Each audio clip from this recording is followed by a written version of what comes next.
There is none like you. I worship you. I worship you. Oh, Prince of Peace. That is what I want to do. I give you praise. Hallelujah. For you are my righteousness.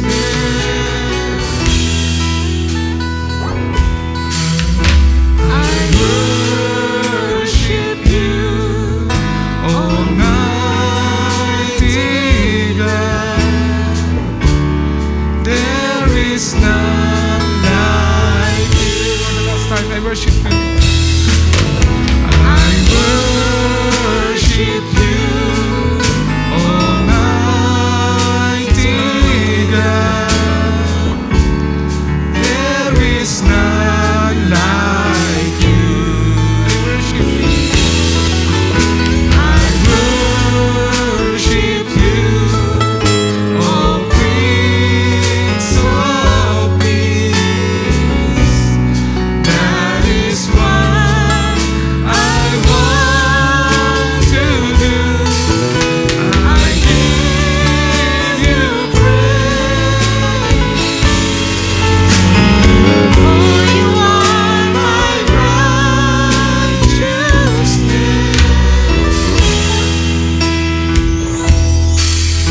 I worship you, Almighty God.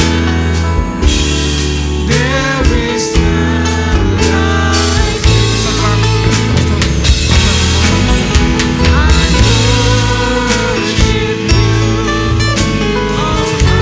Almighty God. There is none like you. I worship you, oh Prince of Peace.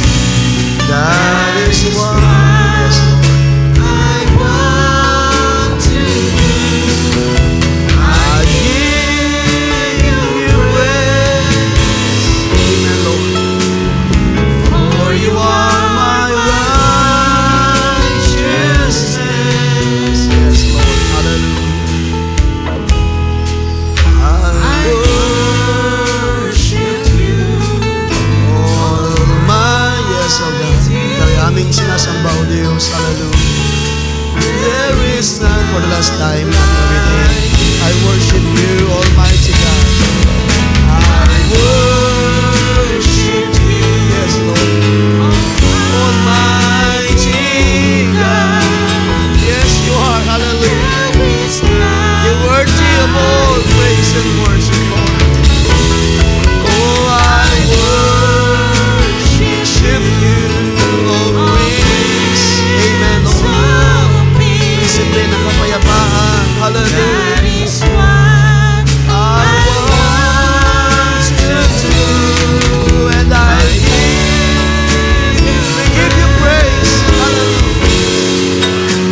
Oh, you are my righteousness.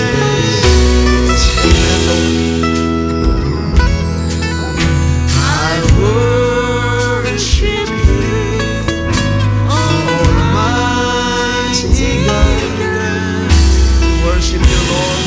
There is none like you. There is none like you. There is none like you. There is none like you. There is none like you. Praise God. Purihin pa yung ating palapakan ng Diyos na mabuti at dakila sa lahat. He is worthy of all the praise and honor, mga kapatids. Ang sabi natin inawit, we will give Him praise, we will give all the worship. Ang lahat ng papuri, pagsamba, pasalamat ay aming binibigay lamang sa iyo, O Diyos, sa gabing ito. Walang ibang karapat-dapat na Diyos tumanggap kundi ikaw lamang sa gabing ito, O Diyos. Tayo manalangin, Panginoong Diyos, aming Ama sa langit, ikaw ay Diyos na tunay, tapat at dakila sa lahat. Muli kami ay nagpapasalamat for this great privilege, Lord, opportunity for us to have a fellowship with you, O God. Salamat, Panginoon, sa mga mensahe ng awit. Salamat sa mga inspiration. Salamat sa patuloy na iyong paggawa at pagkilos. Higit sa lahat, sa iyong mga salita na patuloy na iyong pinapahayag sa aming kalagitnaan. Panginoon, katulad ng aming inawit, ibibigay namin sa iyo ang narapat sa gabing ito. We will give all the praise and honor to you, O God, dahil hindi ka nagbago kailanman sa iyong salita. Ikaw ay nanatiling Diyos na dakila at tapat. Hallelujah. Ikaw ay nanatiling malakas at makapangyarihan. Hindi ka nagkulang ng kalakasan, O Diyos. Hindi ka nagkulang kailanman ng iyong mga salita upang kami ay patuloy na patibayin sa panampalataya. Lalong higit, O Diyos, sa mga panahon na ito na mabuhay kami sa huling mga araw. Ang iyong salita ay unti-unting nagmamanifest, nangyayari, na nagaganap sa aming panahon. Ang mga bansa ay maalsa laban sa isa. At yan ang iyong sinabi, Panginoon, sa iyong mga salita, that there will be wars and rumors of wars in the last days. Pero sabi mo, Panginoon, let not your heart be troubled. Salamat, Panginoon, dahil meron kang kaaliwan sa iyong mga salita. Nalalaman namin, O Diyos, na hindi mo kami iwan, ipababayaan man. Kasama ka namin hanggang sa dulo ng pananampalatayang ito. Hallelujah. Kasama ka namin, O Diyos, na hallelujah, na magtatanggol laban sa gawa ng kaaway. Kasama ka namin upang kami ay patibayin pa, O Diyos, sa uling mga araw na ito. Salamat, Panginoon, sa iyong biyaya. Salamat, O Diyos, sa iyong mga paggawa sa nakalipas na mga araw. Patuloy kami dumadalangin sa iyo, O Diyos, sa gabing ito, na ikaw nawang patuloy na gumawa ng mga dakila pang bagay sa buhay ng iyong iglesia ng bawat isa. Pagpalain ng iyong mga salita, pagpalain, O Diyos, ang bawat puso, ang bawat tainga, ang bawat kaluluwa, bawat isa, O Diyos, na patuloy na nauuhaw at nagdi-desire to be filled, hallelujah, hindi lamang ng mga bagay, ng mga pangangailangan na ito, O Diyos, kundi kami ay punuin ng iyong Santong Espiritu. Punuin mo kami ng iyong pagkilos at paggawa sa uling mga araw, O Diyos. At bayaang ang pag-asa, ang sambuhay na pag-asa ay patuloy na pagkaloob sa bawat isa. At ang buhay na ito ay patuloy namin ihandog lamang sa iyo, O Diyos. Paglingkod ng may kagalakan. Ano man ang mangyari sa mga panahon na ito, sumasampalataya kami na ikaw pa rin ang may kontrol ng lahat ng bagay. Gagawa ka pa rin ng mga dakilang bagay, O Diyos, upang iyong patunayan na kailanman hindi ka nagbago sa iyong mga salita. Pagpalain ka, pagpalain ng dakilang pangalan. Ang iyong mga salita ay aking nagatiwala lamang sa iyo. Pagpatawad, Panginoon, sa amin kung mayroon pa kami, kung may nakita ka ng mga pagkukulang pa, anumang sala sa aming mga puso, sa aming mga kaisipan, mga bagay na aming maaaring nagawa, O Diyos, na ito'y maaaring grieve ng iyong banal na Espiritu. Have mercy on us, O God, sa gabing ito. Humingi kami ng kalakasan pa, humingi kami ng iyong patnubay sa gawain na ito, O Diyos. Kaya sa iyo lamang, bayaang maibalik lahat ng kaluwalhatian, kapurihan at pasalamat sa tanging pangalan ng Panginoong Kristo Jesus. Everybody say amen and amen. Ating palapakan ng Panginoon. Can we say praise the Lord? Praise the Lord. Purihin ang Diyos, purihin siya sa kaniyang mga gawa sa bawat isa. Ang lahat ay malaya muna magsiupo, mga kapatid, bago natin puntahan ang ating paksa sa gabi ito. Praise God.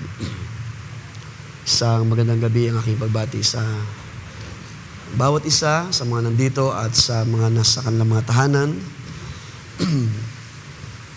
At muli, isang biyaya na makatayo muli sa inyong harapan, mga kapatid, pagkatapos ng ilang mga gawain din after ng church visitation last 2 Sundays. At nagkaroon nga ng pag-asikaso sa mga magulang ng ating mga kapatid, Pastor Joel. So, nagkaroon din tayo ng last Sunday. So, ando kami sa Bulacan. Salamat sa pag-iingat ng Diyos. Salamat sa kanyang biyaya sa pagbaroon at pabalik sa lugar na ito. At salamat din sa bawat isa na nagpakita ng support sa ating mga kapatid na last Monday, so nag-chat sa akin Sister Monique, last Monday sila ay nasa munisipyo na para doon sila officially ikasal. So last Sunday ay nagkaroon tayo ng pagbibigay ng basbas o panalangin sa kanilang pagkasama. Salamat sa ating mga magagawa, sa ating mga elders, at sa bawat isa na sumuporta, nagpakita ng support. At isama sa prayers, si Brother Reynel na siya ay bigyan ng kalakasan ng Diyos at nung siya aking makausap bago mag-Sunday, so pumunta ako sa kanilang bahay dyan sa may GMA. Siya naman ay willing na siya ay maka-attend at makinig ng mga salita ng Diyos. At isama sa prayer, maring sa ngayon, ang sabi niya ay masyado pang hectic ang kanyang schedule sa work. Pero nandun ang kanyang desire, mga kapatid, at atin siyang sama sa prayer. Ganoon din si Sister Monique. Dahil hindi rin po madali ang kanilang pinagdaanan. Muntik na nga hindi matuloy yung kanilang plano na magpa-bless no Sunday dahil sa mga pressure sa kanilang relasyon. Subalit salamat dahil maagap ang Diyos at sila ay binigyan ng mababang puso upang makinig sa mga paalala at maging bukas lamang sa kung ano ang kalooban ng Diyos. Okay, so hindi ko rin sa inyo nabanggit na rin dahil nga sa ilang mga sa ilang mga bagay na nangyari din sa nakalipas na week. So last March 13, nandun kami sa Pampanga, kila Pastor Joaquin Elevera.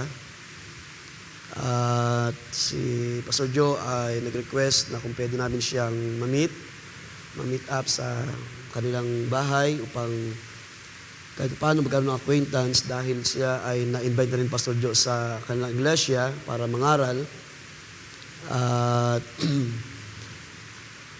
para magkaroon ng acquaintance at makilala pa siya ng lubos ng inyong mga magagawa at ma-clarify ang ilang mga bagay na kailangang malinawan din, lalong-lalo na sa ilang mga pagtuturo sa mga aral sa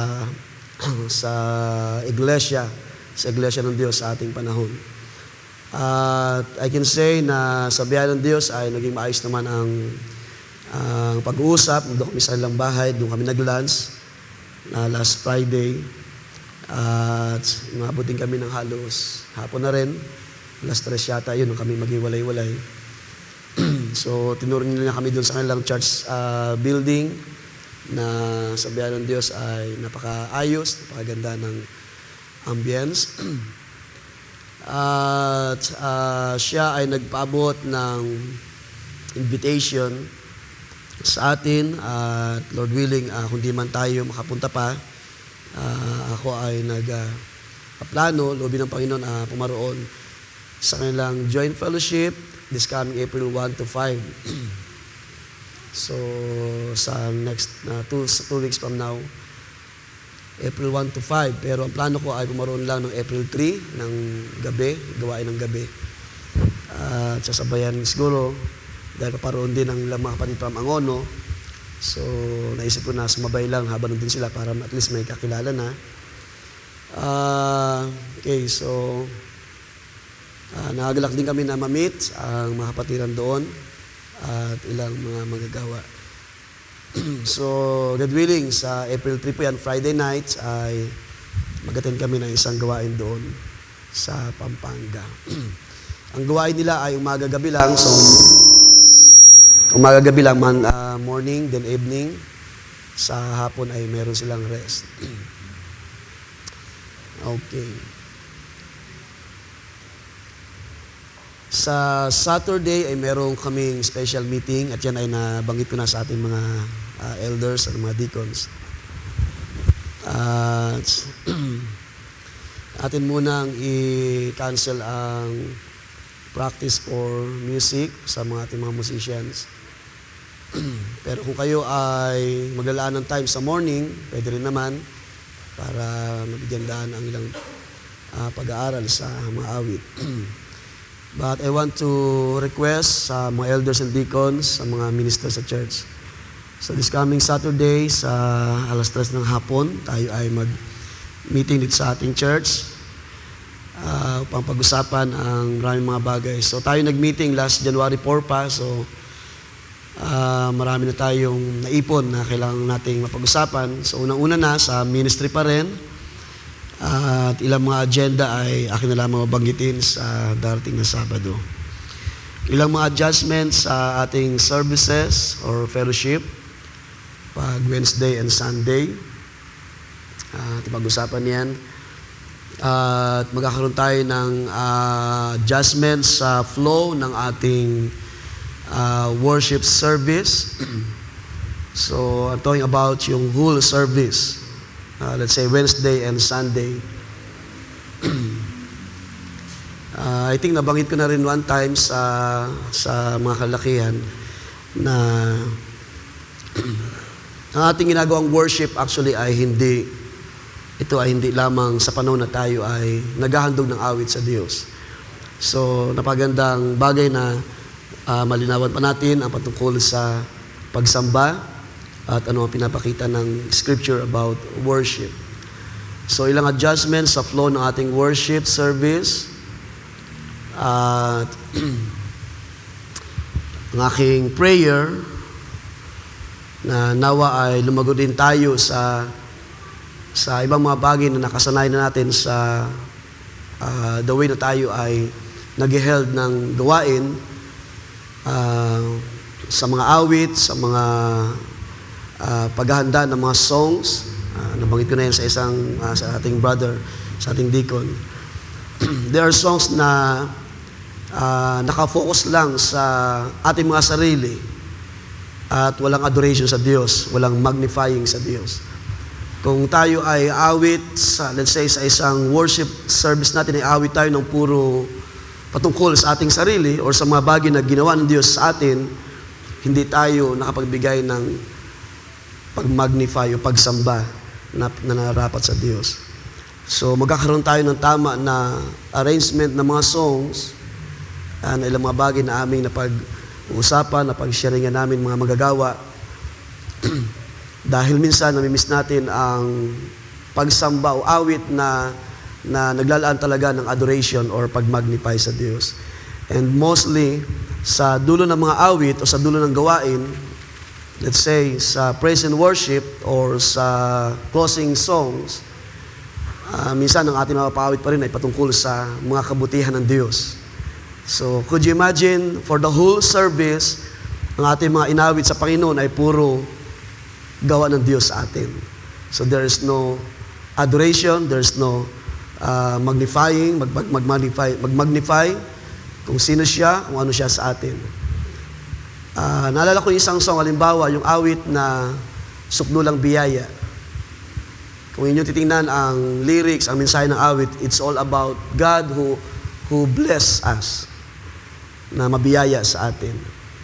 There's no wrong about the song, o walang mali doon sa awit, pero kung yun ang ating awitin patungkol sa mga gawa ng Diyos, hindi tayo nakapagbigay ng pagsamba, ng pagkilala sa attributes ng Diyos, pagkilala sa kadakilaan niya.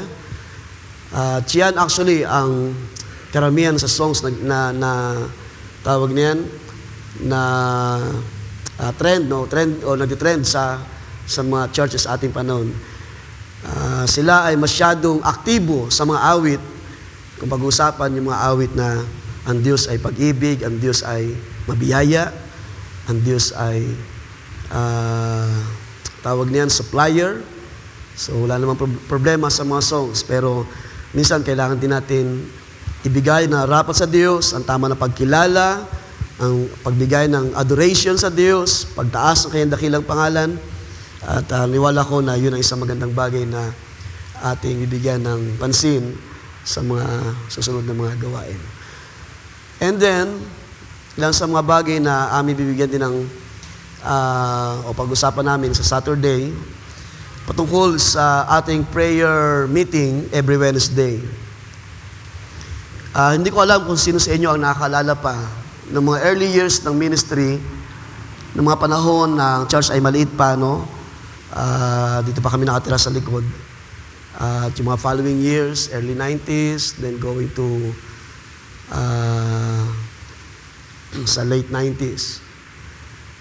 Kung meron pa rito nakakaalala, in those days, ang mga prayer meetings ay nagalaan talaga tayo ng isang panalangin na hindi bababa sa 10 minutes or 15 minutes.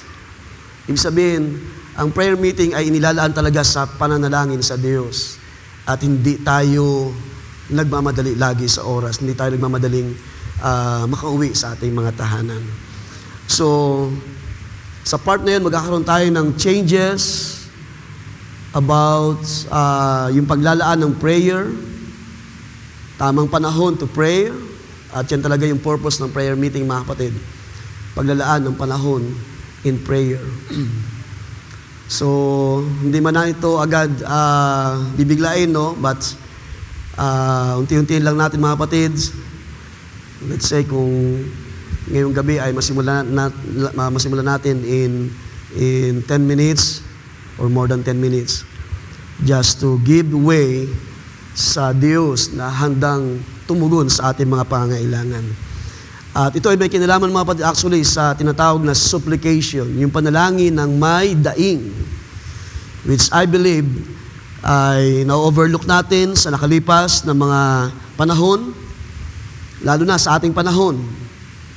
Hiniwala ko, higit na kailangan natin maglaan ng isang malalim na pananalangin sa Diyos. At hiniwala ko na marami pang kailangang ipanalangin sa Diyos. Sino sa inyo ang sumasampalataya sa bagay na yun, mga kapatid? And I pray na ang ating mga ginagamit to tawag niyan, para ilid tayo sa service, ang ating mga MCs, ang ating mga deacons ay palaguin pa ng Diyos. And actually, nadama ko rin na ibalik lang muna ulit ang ating mga elders na mag-MC every Wednesday. And ang ating mga deacons ay hayaan natin na sila ay matuto at palaguin pa ng Diyos sa paglilid sa gawain na ito. So it's more about prayer of supplication. Sa bagay na gusto kong tingnan sa gabing ito, mga kapatid, na ating pag-uusapan sa ilang mga sandali. At sa oras ng panalangin, dahil yun nga, tinutuloy ko yung mga nakalipas na panahon, hindi lang po ang MC na nanalangin. Lahat ng congregation ay nanalangin sa Diyos. Hindi ko sinasabi na hindi kayo nag-pray, but most of the time, maaring tayo ay nakadepende sa MC para manalangin sa Diyos. At maaring na-overlook na natin sa nakalipas na mahabang panahon, maaring tayo naging complacent at naging dependent tayo sa nag-lead sa atin sa harapan. Although ang MC ay pwede pa rin siya mag-lead sa prayer, pero tayo ay maglalaan ng panahon sa pananalangin, sa leading ng Espiritu ng Diyos, at sa leading ng ating mga puso to pray for supplication. Kung ano yung pinapadama ng Diyos sa atin upang ating ipaabot sa Diyos sa mga panalangin. So it's about a prayer of supplication na kung ating titingnan sa Scripture, kapag tayo ay lumalapit sa Diyos, marami tayong mga iba-ibang reason. So there is worship, merong tinatawag na confession of our sins, merong asking for forgiveness. Ang iba ay maaaring nagpapasalamat sa mga blessings, sa mga biyaya ng Diyos. At ang iba ay maaaring nanalangin sa pangailangan ng iba. Subalit ang salitang supplication, mga kapatid, sa Biblia ay nagpapakita ito ng tinatawag na request or petition. A request or petition.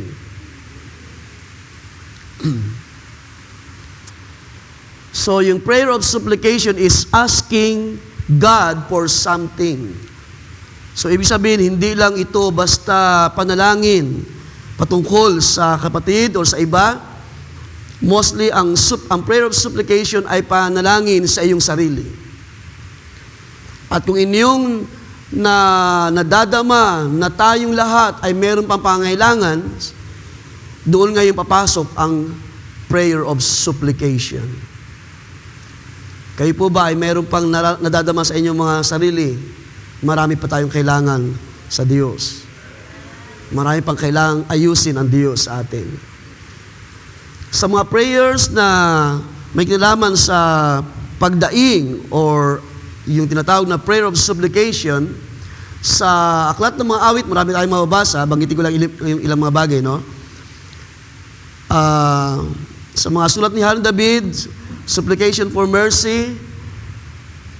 So, inyo na lamang siguro in-note, kung nag-note kayo, Psalm chapter 4, verse 1. Supplication for leading. A prayer for leading. Ang Diyos ang mag-lead, mag-guide, manguna. Psalm chapter 5, verse 8. A prayer of supplication for deliverance. Kung meron tayong karanasan na tayo ay ginagapos ng kaaway, ng mga bagay sa lupa, then we ask God for a deliverance. At ito ay pwede natin gawin by prayer, by means of prayer with supplication. Psalms chapter 6, verse 4. Ano pa? Salvation for persecutions.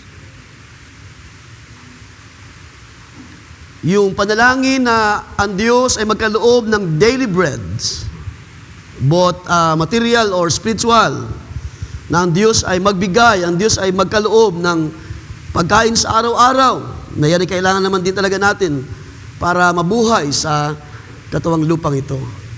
Ito ay pwede natin dalhin sa isang panalangin na mayroong kasamang supplication. So yan mababasa natin sa Matthew chapter 6, verse 11.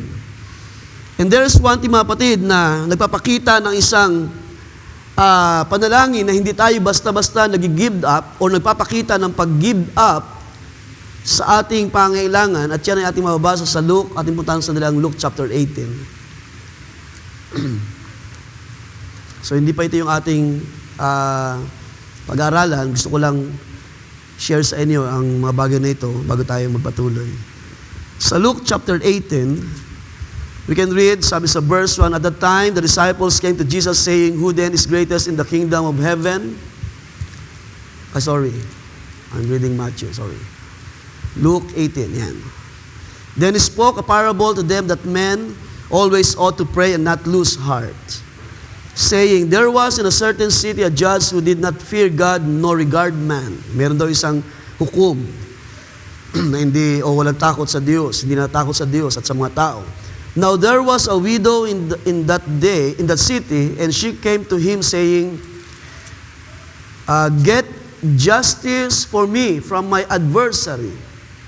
So humingi siya ng katarungan sa kanyang kaaway, adversary. And he would not for a while, but afterward he said within himself, though I do not fear God nor regard men, yet because this widow troubles me, I will avenge her. Sabi sa verse 4, and he would not for a while, so hindi niya binigyan ng pansin. But afterward he said within himself, though I do not fear God nor regard man, yet because this woman troubles me, I will avenge her, lest by her continual coming she weary me. So ito yung nagpapakita ng, kumbaga, ay malalim na desire. Then the Lord said, hear what the unjust judge said. Ito hindi daw matuwid na hukom. Shall God not avenge His own elect who cry out day and night to Him, though He bears long with them? I tell you that He will avenge them speedily.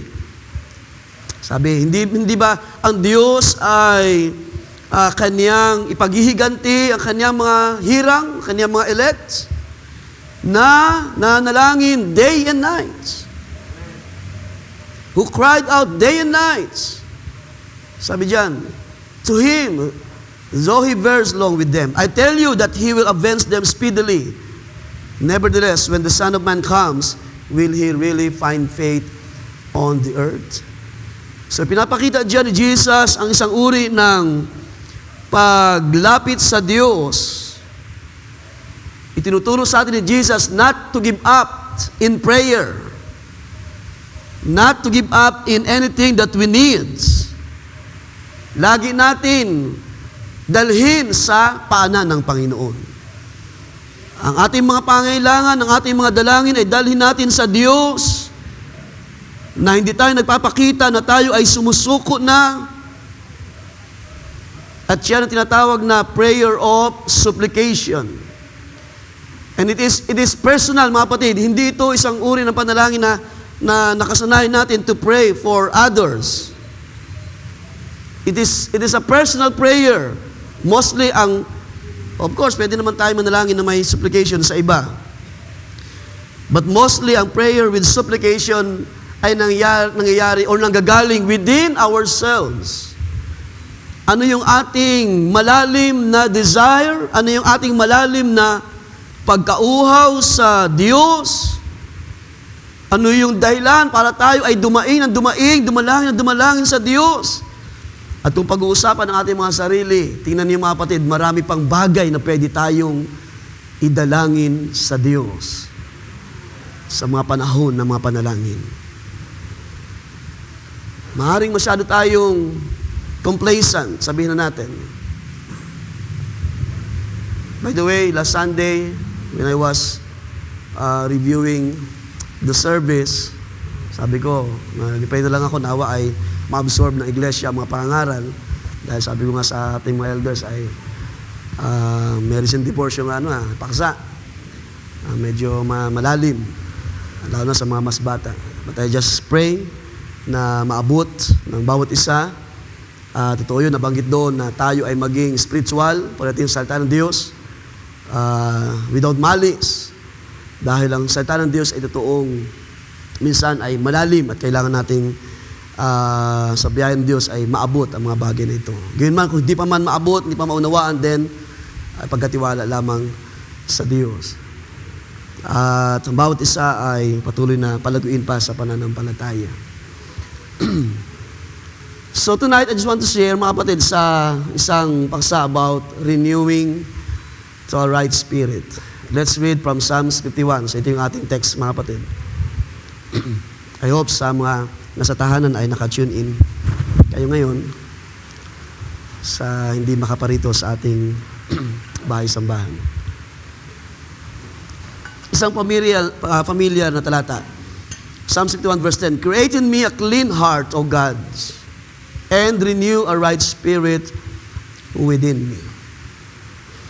Ito ay panalangin ni David, and it is very personal para sa kanya, as we know, kung ating titingnan ang background ng mga talata. By the way, babasahin natin mamaya yung sa unang mga talata. So ating paksa is about renewing to a right spirit. Pagpapanibago sa isang matatag na espiritu. Sa Tagalog ay ginamit yung salitang, ano sa Tagalog yun? Mabuti, tama ba? Tama ba yan? Sa Tagalog. Mabuti ba? Mabuting espiritu? Iba yung ginamit ng word? Matuwid na espiritu. Now, para makuha yung tamang kahulugan, ang right spirit or yung word na right sa Hebrew word is to be firm. So hindi lang siya basta matuwid na espiritu. To be firm, to be stable or be established. So ito isang halimbawa, mga kapatid, ng prayer of supplication. Nang si Haring David ay magkasala sa Diyos, alam natin ang story, no? At hindi birong kasalanan ang kanya nagawa sa harapan ng Diyos at sa mata ng mga tao na nakapaligid sa kanya. Si David ay nananalangin at ang kanya naging isa sa remarkable na kanyang prayer is, sabi diyan, Create in me a clean heart, O God, and renew a right spirit within me. Siya ay nananalangin ng isang panalangin para sa isang matatag na espiritu. Isang panalangin para sa isang firm spirit. So sa Tagalog, medyo, I think, mababaw yung pag-aasalin kung matuwid na espiritu lang ang gagamitin. So pinapakita dyan ang isang uri ng espiritu, but it's not about the Spirit of God. Huwag tayong ma-confuse. Ito ay patungkol sa espiritu ni David sa kanyang sarili. Katulad natin nalalaman na tayo ay composed of body, soul, and spirit. At ang spirit na nasa atin, ito yung isang katangian na mayroon ng tao, isa sa tatlo na tawag niyan, na consist ang tao o nag-compose isang tao sa body, soul, and spirit. Ang spirit ay nagpapakita sa atin na ito ay paraan ng Diyos para maunawaan ang mga bagay sa ating sarili. We can read in John chapter 32 verse 8. Punta natin ang Job 32 verse 8. Sabi diyan, but it is a spirit that is in mankind, and the breath of the Almighty gives them understanding. So ang ating pinag-uusapan is about a human spirit. Si David ay nanalangin ng isang panalangin patungkol sa isang right spirit, patungkol sa isang firm spirit, patungkol sa isang established na espiritu. At ang sabi dun sa aklat ni Job, ang espiritu na nandun sa tao, ito yung tinatawag na breath o hininga na mula sa Diyos, na nagbibigay sa atin ng pagkaunawa. At ang pagkaunawa na ito ay patungkol sa ating sarili. Pagkaunawa sa ating personal na pagkatao, kung sino tayo. Dahil mahirap po kung walang espiritu ng tao. Mamaya mabasa natin sa aklat ni Pablo na ang espiritu ng tao ang siyang sumisiyasat ng kanyang sarili. So ang espiritu na ito ang siyang kumikilala sa ating kalagayan, sa ating pagkatao, para magkaroon tayo ng conscious sa ating sarili, magkaroon tayo ng discernment sa ating sarili, magkaroon tayo ng tinatawag na reasoning sa ating sarili. Kung wala ang spirit na nasa tao, mahihirapan natin ma-identify kung ano tayo sa ating sarili. Hindi tayo tawag niyan, interact sa iba. Lalo na kung pag-uusapan na ang mga bagay ng Diyos. So, ito ay, pwede ko sabihin na, enough to understand ang ating mga sarili as a human being. Sapat para maintindihan natin that we are vulnerable. Pagdating sa kasalanan, tayo ay hindi tayo perfect o hindi natin kayang tawag niyan labanan. Hindi natin kayang endure sa ating sarili kung gagamitin natin ang ating sariling pagkaunawa or understanding or yung tinatawag na espiritu. Dahil yung espiritu ay nagbibigay ng pagkaunawa sa ating sarili. Hindi natin kayang labanan, hindi natin kayang harapin ang mga sitwasyon, ang mga pressure. And that's why Paul, siya ay nahulog sa kasalanan, and eventually siya ay totoong nagkasala sa harapan ng Diyos na hindi birong kasalanan, to the point na siya ay kailangang hatulan ng Diyos in death. Dahil yun yung pinakita ng Scripture. Nung sabihin sino yung prophet? Samuel? Nathan. Na ang kasalanan nito ay magbibigay sa iyo ng dahilan para ikaw ay mamatay sa bagay na ito. And therefore, nang si David ay nakarealize na kanyang malalim na kasalanan, doon ngayon pumasok yung prayer at nakita niya na siya ay totoong mahina sa harapan ng Diyos. Na kapag nandiyan ang kasalanan, ang kanyang affection ay kumikilos against God. Ang reasoning ay kumikilos against the Lord. Ang ating damdamin ay kumikilos against the Lord. And because ang kanyang spirito ay mahina sa mga panahon na yun, nahulog siya eventually, pero dumating ang point na siya ay dumalangin sa Diyos. At yun isang magandang bagay din, nang ang Diyos ay maglagay ng Spirit within man, sa loob natin, nagkaroon din tayo ng chance na makilala na tayo ay mag-desire sa isang bagay na mabuti out of mula doon sa nakikita natin na mali sa ating harapan. Ibig sabihin, nagkakaroon tayo ng damdamin pa rin. At yun ay masabi ko na biyaya ng Diyos to discern, except of course, yung mga tao na talagang lost, na kahit nandiyan ang scripture, nandiyan ang truth, ay hindi na kayang tanggapin because they are lost sa harapan ng Diyos. But as for the children of God, ginagamit ng Diyos ang ating spirit para ating makilala na tayo ay mahina sa harapan ng Diyos, and by the grace of God, nagkakaroon tayo ng desire to seek good things. Na sinasabi natin, Panginoon, ayoko nang manatili sa kasalanan, ayoko nang manatili sa mga pangit na bagay. Gusto kong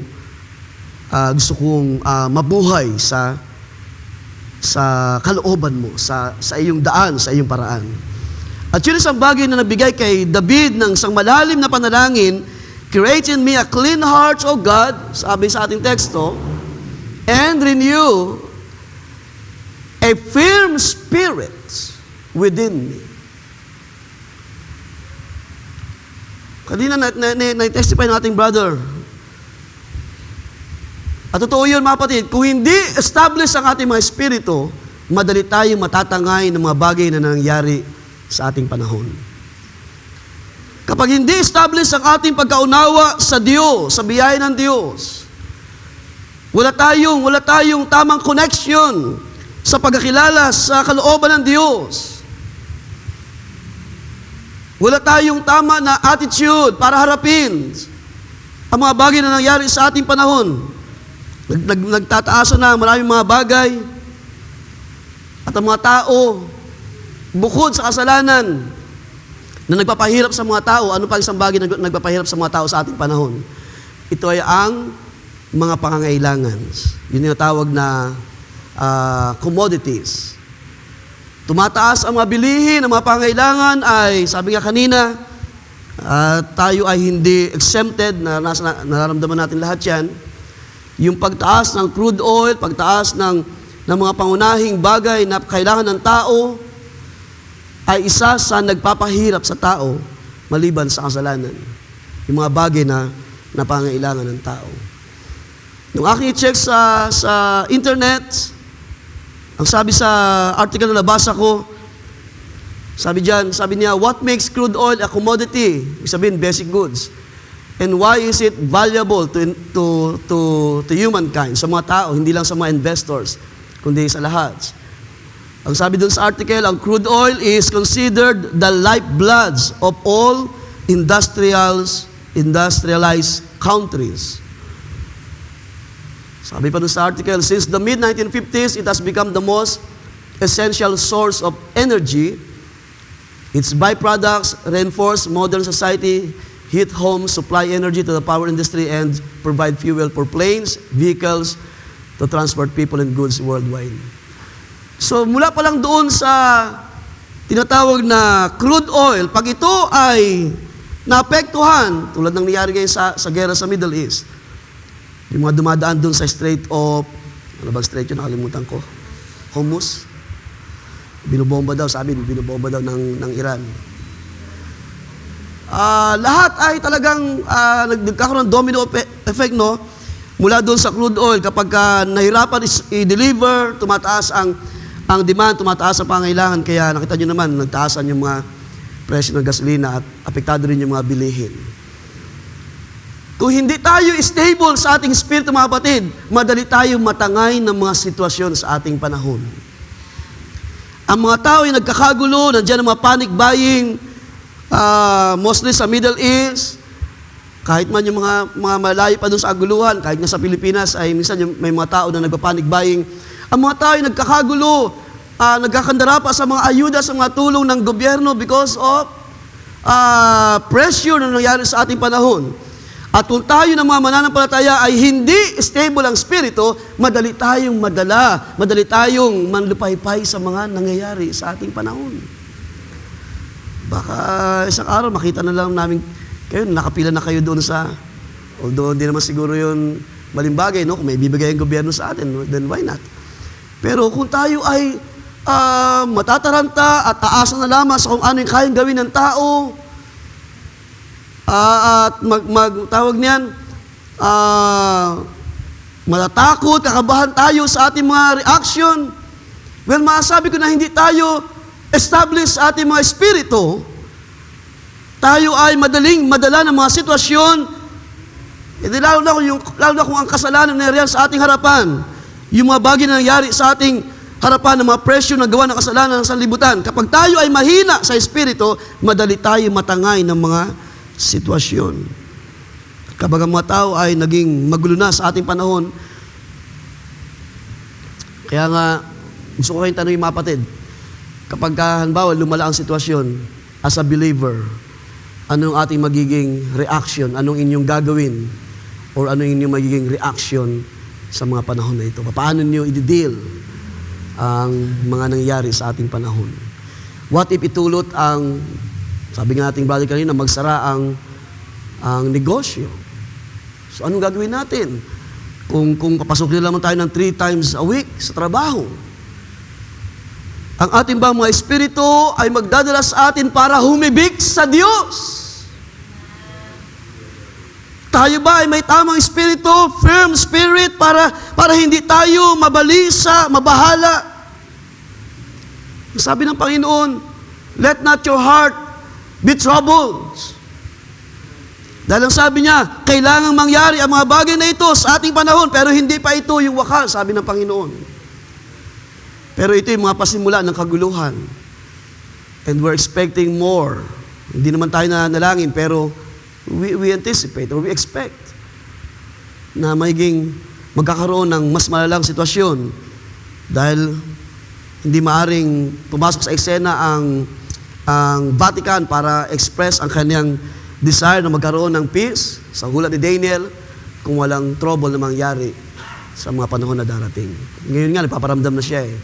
Sabi ng Papa Prom na peace, itigil na yung war, umaya pa kayo. So, hindi natin tinitingnan na, of course, hindi naman natin sinasabi na, sige, magkagulo na, manalangin tayo ng ganun. Pero, when it comes to worst, ay gusto ko lang ipakita sa inyo, kapag, of course, pag pinahintultan Diyos ang mga sitwasyon ay lumala, katulad ni Haring David, na siya ay nanalangin, humingi siya ng direction sa Diyos ng tutuwid ng kanyang puso, pag-create ng isang bagong puso at panalangin para sa isang established na puso sa harapan ng Diyos. Now, tingnan natin mga kapatid, ang isang bagay na binanggit ni Haring David o ni David sa panahon na yan. Ano ang kanyang unang naging kahilingan nang siya'y dumalangin sa Diyos? Siya ay nanalangin ng isang malinis na puso or to be cleansed. We can read it in verse 1 to 5. In all his transgression. Sa verse 1, nanalangin siya, have mercy upon me, O God, according to your loving kindness, according to the multitude of your tender mercies. Blot out my transgression. So yun yung kaniyang pananampalataya. Naunawa ni David na kaya ng Diyos by His mercy, by His grace, sufficient mercy, by the multitude of the tender mercies of the Lord, kaya ng Diyos i-blot out ang kaniyang transgression. Yung isang malalim or sabihin natin mabigat na pagkakasala ay kayang tapatan ng Diyos ng kaniyang saganang kahabagan. Amen po ba mga kapatid? At si David na nanalangin, sabi niya, wash me thoroughly. Verse 2. Siya ay nanalangin ng isang panalangin to cleanse his life from all transgression. Wash me thoroughly from my iniquity and cleanse me from my sins. For I acknowledge my transgression and my sin is always before me. Against you, you only have I sinned and done this evil in your sight, that you may be found just when you speak and blameless when you judge. So, in-acknowledge ni David ang kanyang kasalanan sa harapan ng Diyos at kinilala niya by the multiple mercies of the Lord ay kaya niyang i-blot out ang anumang malalim na kasalanan. At ito ay isang bahagi ng katangian ng Diyos na kapag ito ay nakita natin, magsisimula tayong sumamba at mag-adore sa Diyos. Sa mga nakaranas na ng pagpapatawad ng Diyos. Di ba? Meron tayong tamang espiritu para lumapit at sumamba sa Diyos. Kilalanin siya by His multiple mercies. Kahit gaano pa pala kalalim ang aking kasalanan, kayang i-blot out, burahin ito ng Diyos. So pagdating sa verse 5, pinakita naman dito, nakita rin ni David how his life begins na kahit doon pa lamang sa tiyan ng kanyang ina ay pinakita na o nakita na ni David na unawaan niya na siya ay hindi talaga makakatayo sa harapan ng Diyos. Sabi niya, "Behold, I was brought forth in iniquity." So yan ay tumutukoy sa ating lahat, mga kapatid. Kaya nga sabi ni Paul, "There's no one righteous." Lahat ay marumi sa harapan ng Diyos. "And in sin, my mother conceived me." So, pinapakita naman dyan na ang panahon na siya ay nasa, kahit man sa tiyan pa siya ng kanyang ina, ay kanyang in-acknowledge na siya ay pinaglihi sa kasalanan, ibinuntis sa kasalanan, at hindi nakapagtaka sa kanyang paglaki, ay masumpungan na nagkasala o nagkakasala sa harapan ng Diyos. At yung isang bagay na dumating kay David. Well, unang-una, si David, balikan ko lang sandali, no? Si David ay sumampalataya sa pagiging compassionate ng Diyos. And that's why siya nalangin to cleanse, to be washed. So, pansinin niyo yung word dyan na thoroughly. Si David ay sumasampalataya that God can wash him thoroughly from his iniquity and cleanse him from his sin. Pagdating sa verse 7, tinuloy ni David yung kanyang desire to be cleansed. Sabi niya, "Purge me with hyssop, and I shall be cleansed. Wash me, and I shall be whiter than snow." So ito isang panalangin na gustong mangyari ni David personally sa kanyang sarili. So pagdating sa isang bagay pa na pinakita rito, in-acknowledge ni David ang kanyang wrongdoings doon sa verse 3. Sabi dyan, "For I acknowledge my transgression and my sin is always before me. Against you only have I sinned, and done this evil in your sight, that you may be found just when you speak, and blameless when you judge." Isang uri ng pagpapahayag ni David, isang acknowledgement sa kanyang pagkakasala sa harapan ng Diyos. And I can say, mga kapatid, na meron pa ba tayong ganitong uri ng panalangin? Kapag tayo ay merong mga pagkukulang, madali nating i-acknowledge ang ating mga pagkukulang sa Diyos at tayo ay humihingi ng kalakasan, ng gabay, ng guidance.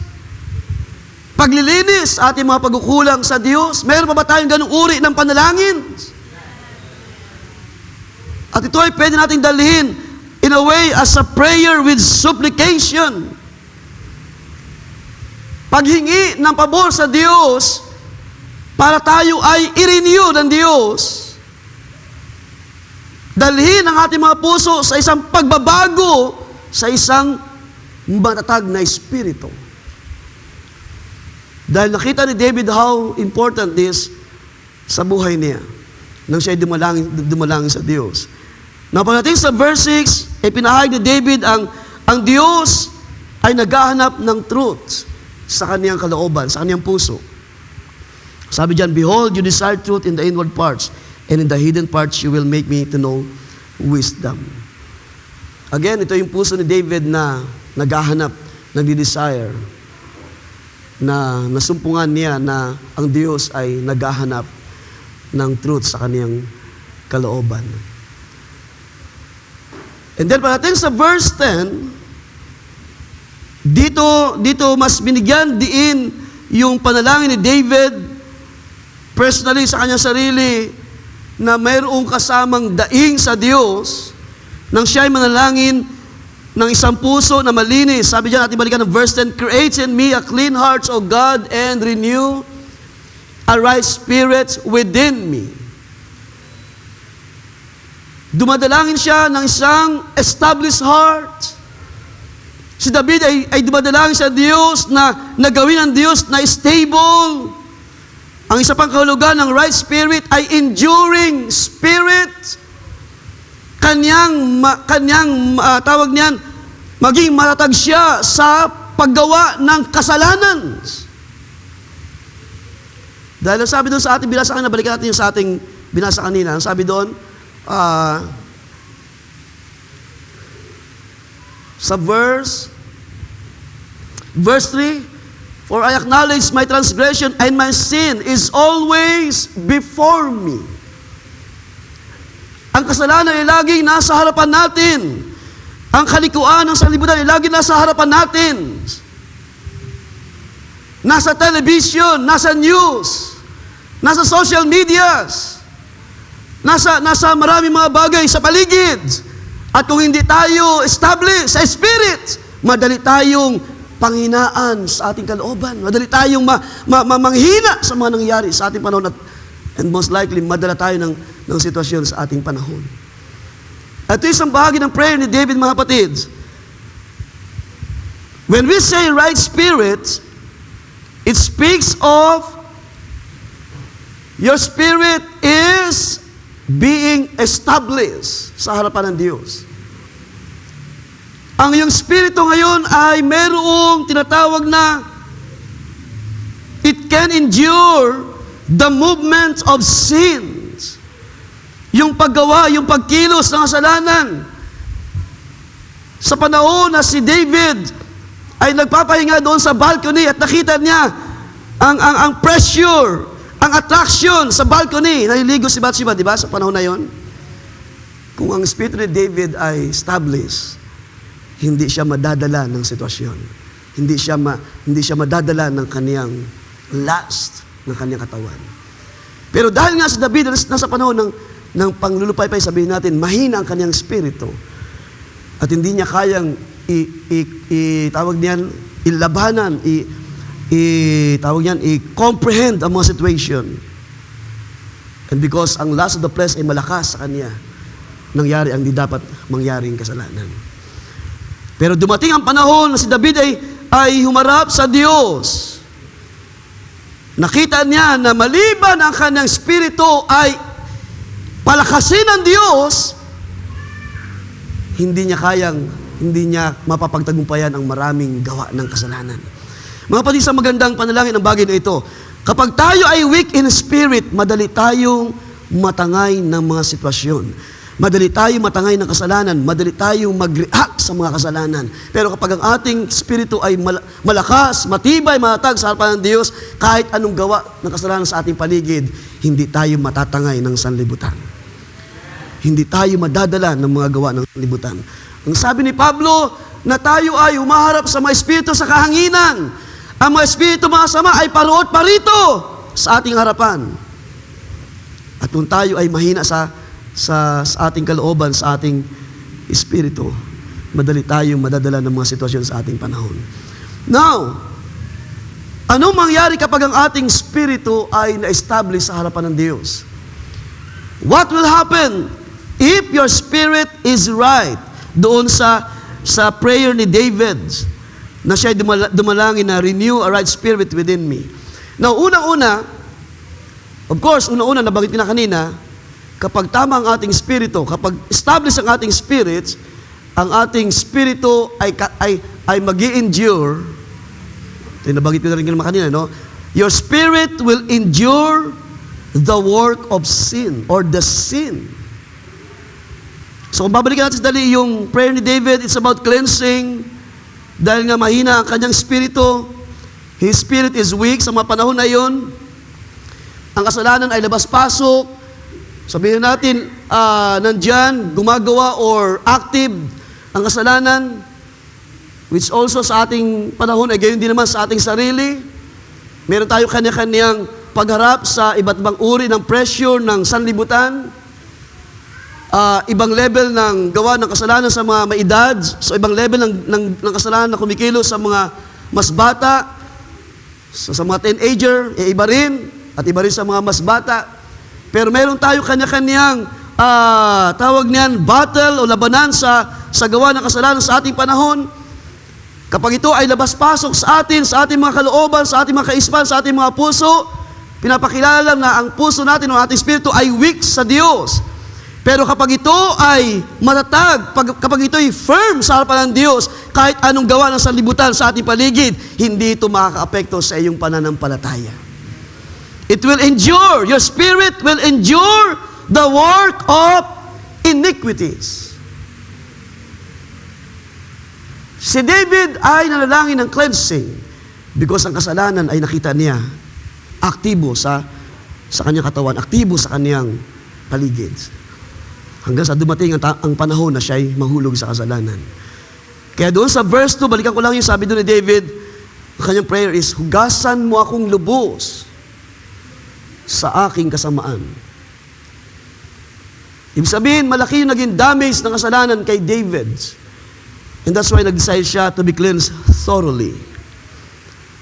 So ito yung isang bagay na gusto kong tingnan mga kapatid sa part na ito. Kapag ang ating spirito ay established sa harapan ng Diyos, your spirit will endure sin. Ibig sabihin, hindi na basta-basta makakakilos. Bagamat sabihin natin tayo ay vulnerable sa kasalanan, kapag tayo ay weak in spirit, it is easy for us na tayo matangay ng mga espiritu sa kahanginan. Pero kapag tayo ay established ang espiritu ng Diyos, ang espiritu natin within us, kahit pa doble ng diablo ang kanyang pagkilos. Remember sa ating panahon, sabi ng scripture, ang kasalanan ay lumalago sa ating panahon. Kahit pa lumago ang kasalanan, kapag ang mga anak ng Diyos ay firm in the spirit, hindi sila maapektuhan ng anumang uri ng kasalanan sa panahon na ito. So ito isang bahagi na mainam na pinakita ni David or nag-desire siya to desire this heart sa harapan ng Diyos or this kind of spirit sa harapan ng Diyos. Now, let's read Hebrews chapter 10. Punta natin ang part na ito, mga kapatid.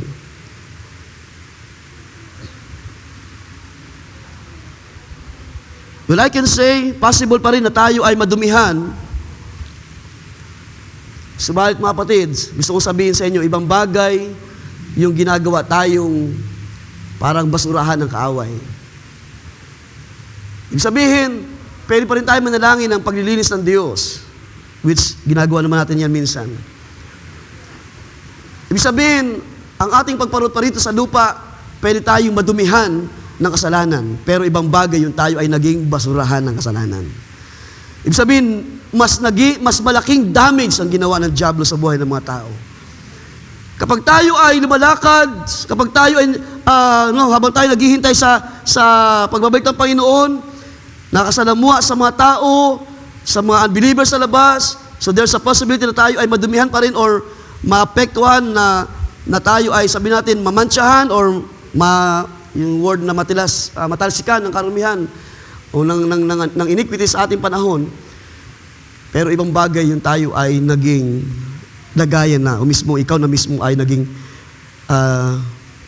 nasa iyo na ang lahat ng iniquity, ibig sabihin.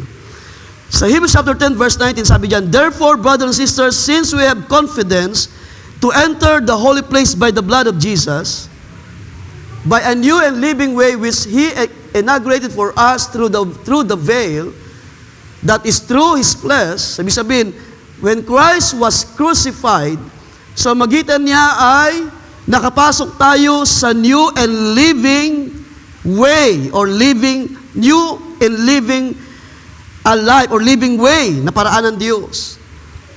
Sa magitan daw ng through His flesh na na-crucified sa krus.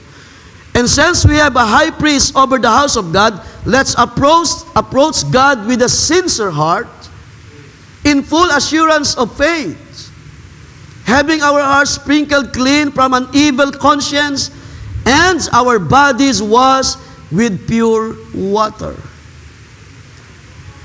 Ibig sabihin, sa magitan ng crucifixion, sa magitan ng pagtulo, pagdanak ng dugo ng Panginoon, ito'y naging daan para tayo ay maging malinis sa harapan ng Diyos. At ang ating daw mga puso ay nawisikan, nalinisan from an evil conscience. Yes, araw-araw ay pwede pa rin tayong ma-influence or madumihan sa ating paglilingkod sa Diyos. And that's why we keep on praying, Panginoon, pakalinisin mo kami, pakadalisayin mo kami sa iyong harapan. Di ba, meron tayong mga ganun panalangin, mga kapatid? Pero ibang bagay, yung tayo ay napuno ng gawa ng kaaway. At yun yung karanasan ni David. Nang si David ay naging malalim ang kasalanan sa harapan ng Diyos, siya ay nangangailangan ng paglilinis, thoroughly na paglilinis sa harapan ng Diyos. Hanggang sa siya ay makatayo sa biyaya ng Diyos sa kanyang harapan at siya ay patawarin ng Diyos. Pero yun nga, isang bagay, yung karanasan ni David, na maranasan niya yung bigat ng kasalanan. And therefore he prayed. He asked for the Lord with prayer of supplication. Now, sa gabing ito, mga kapatid, do tayo ay pinakita ni Paul, sabi diyan, balikan ko lang yung verse 19, we are being sprinkled clean from an evil conscience and our bodies washed with pure water. Ibig sabihin, meron pa rin paglilinis na ginagawa ang Panginoon. Kahit man tayo ay, sabihin natin, kahit man ang ating mga espiritu ay maayos na sa harapan ng Diyos or na-establish na ang ating espiritu sa harapan ng Diyos, meron pa rin mga sitwasyon, may mga panahon pa rin. Yun lang pagbababad natin sa social medias, nakalimutan na natin manalangin, nakalimutan natin magbukas man lamang ng scripture, magbulay-bulay sa biyaya ng Diyos. Yan ay mga pagkukulang na gusto pa nating linisin tayo ng Panginoon. Mga weaknesses na kailangan pa natin magpalinis sa harapan ng Diyos. Now, sa pangalawang bagay, mga kapatid, what will happen to you if your spirit is right? Now, hindi ko sinasabi, mga kapatid, na sapat na yung tamang espiritu para tayo ay makatayong lubo sa harapan ng Diyos. Ang pinapakita ko lamang sa inyo is, if you have a right spirit, may Diyos na by Spirit ay may magagawa pa ang Diyos sa atin. So hindi po, huwag niyo ma-misunderstood ang iyong malit na kapatid, na hindi po sapat na mayroong tamang espiritu lamang.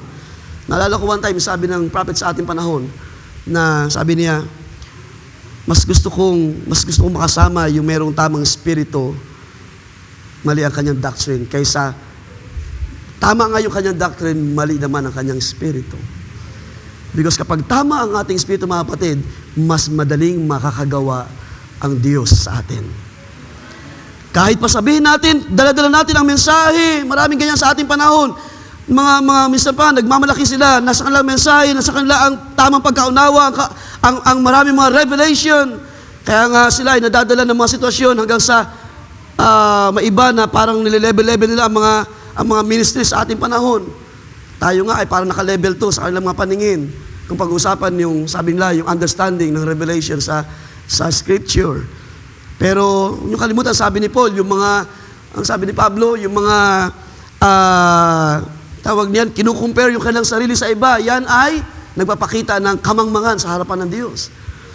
Kaya mas mainam na tayo ay lumakad in right spirit, kahit man tayo ay mga kulang pa sa maraming mga kaalaman sa tama na pagkilala sa Diyos, dahil kaya pang i-correct yan ng Diyos kapag meron tayong tama na relasyon sa Diyos. Kaysa tayo ay magmamalaki, marami na akong alam, Brad, alam ko lahat ng buong scripture, mali naman ang iyong espiritu. Ang iyong espiritu ay hindi naman firm sa harapan ng Diyos. So what will happen to you if your spirit is right? Your heart will become the dwelling place of truth. Doon sa una, na pinakita ko sa inyo, your spirit will endure. Kaya nga yung prayer ni David, renew to me a right spirit. Ang kanyang panalangin is, bigyan mo ko ng pagpapanibago sa isang matatag na espiritu para aking makayanan ang gawa ng kasalanan. That's what the scripture is talking about, mga kapatid.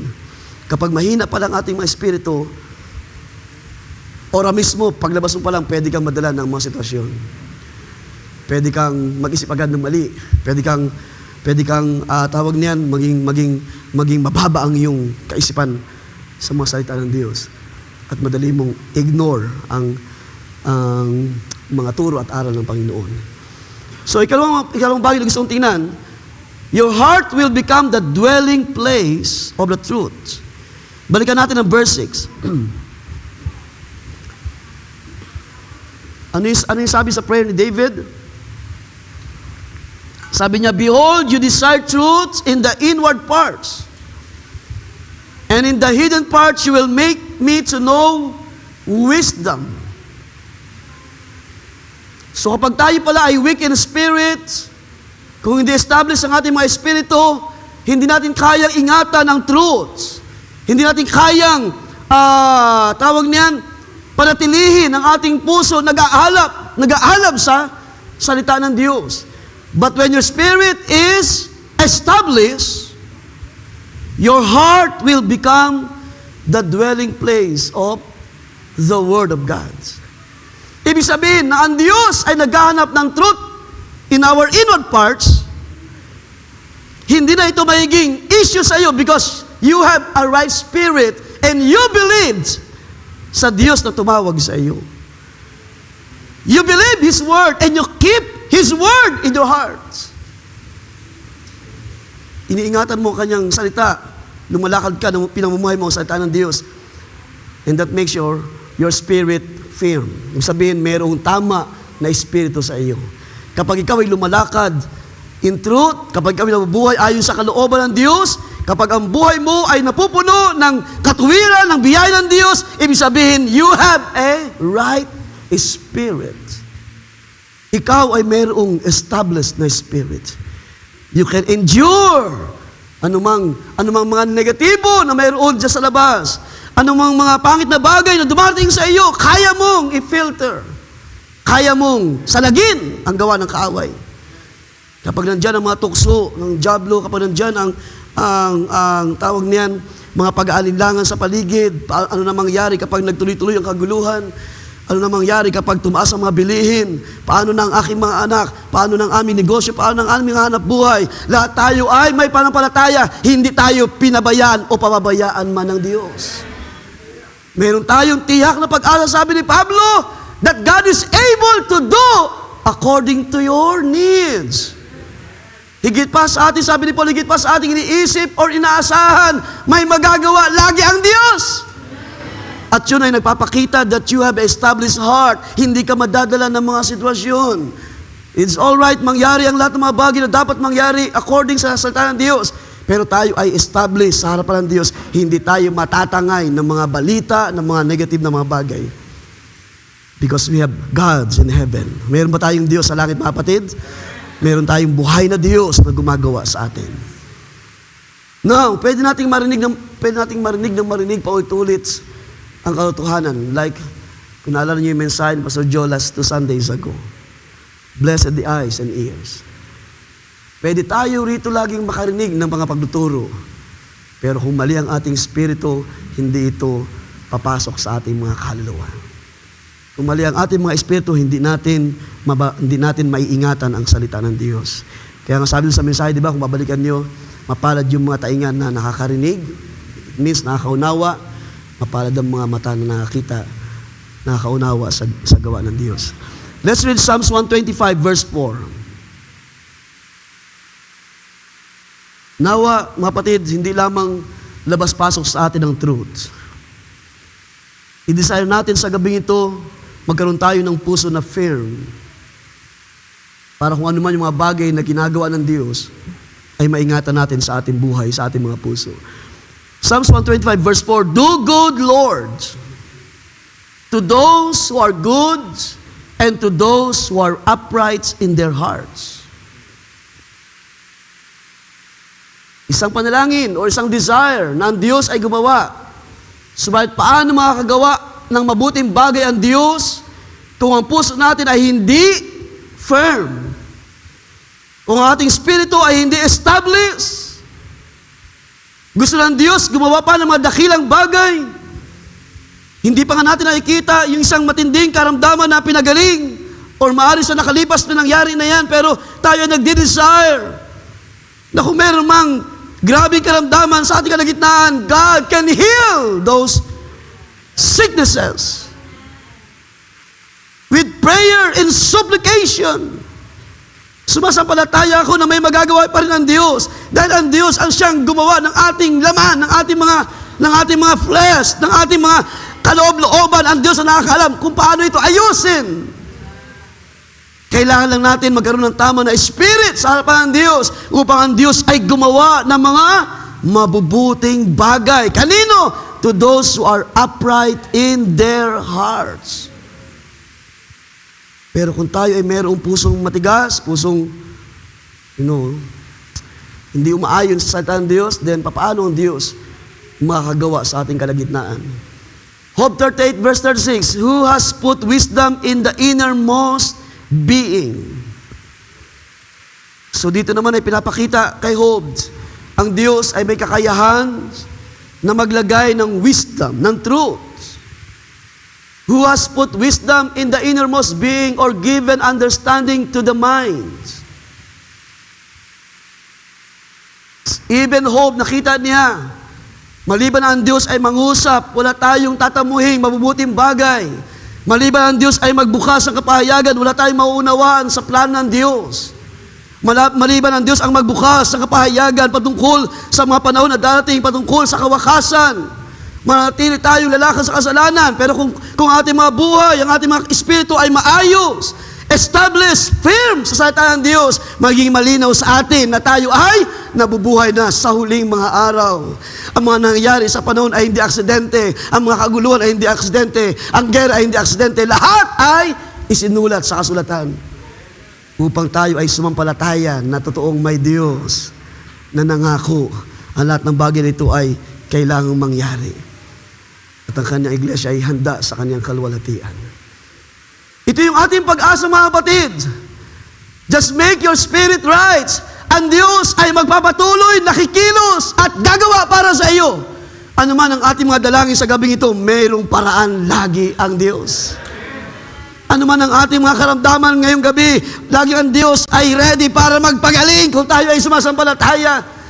Just make your spirit right. Establish sa mga katotohanan ng salita ng Diyos. At kung tamang ating spirito sa gabi ito din, ang Diyos ay gagawa ng mga hindi lang mabuting bagay, kundi ng mga dakilang bagay sa ating harapan. Hallelujah. Punta natin ang 1 Corinthians chapter 2, mga kapatid, and let's read sa ilang mga bahaging ito.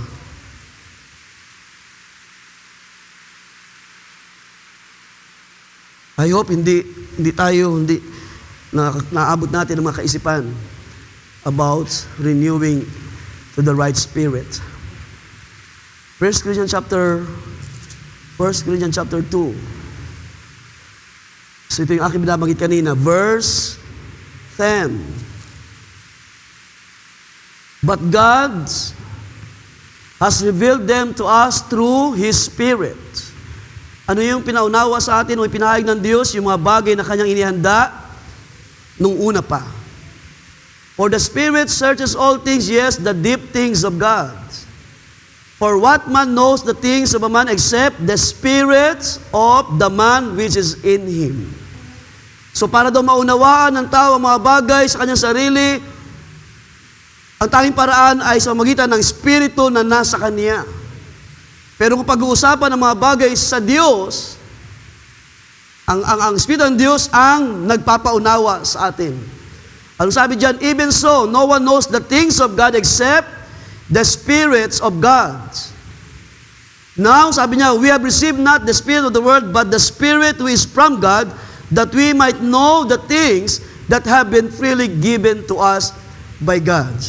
Sa panahon ni David, wala pang indwelling ng Espiritu, pero ang Espiritu ng Diyos ay pwede nang kumilos. Pwede na siyang magpakilala.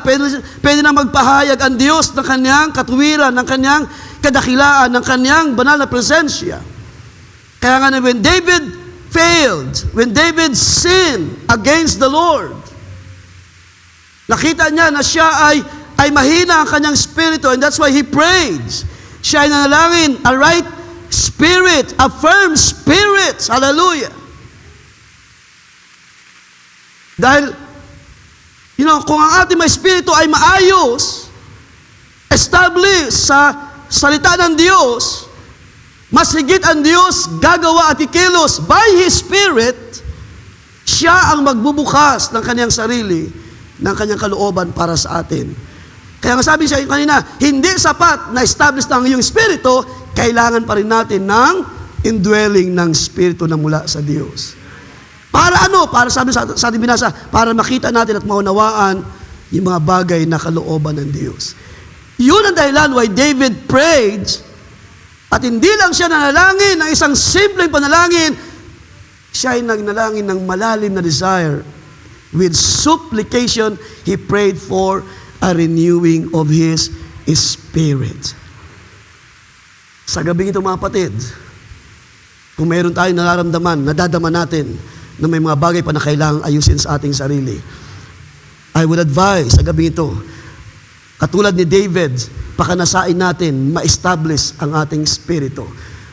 Nang sa ganun, ang Diyos na may magagawa sa ating mga pangailangan ay magpahayag pa siya. Ibig sabihin, lubusin ng Diyos ang kagalakan natin sa mga panahon na ito.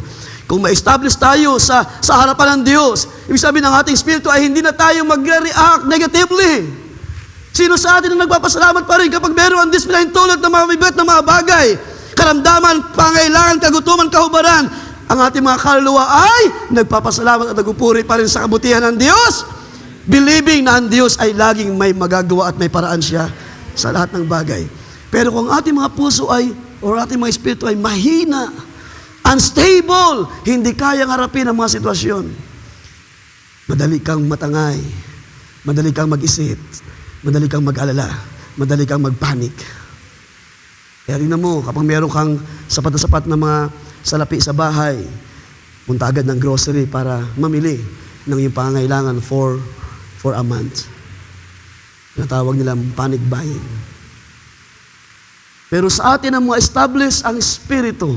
And I pray sa gabi ito na ito ang ating kalagayan, mga kapatid. Dalangin natin.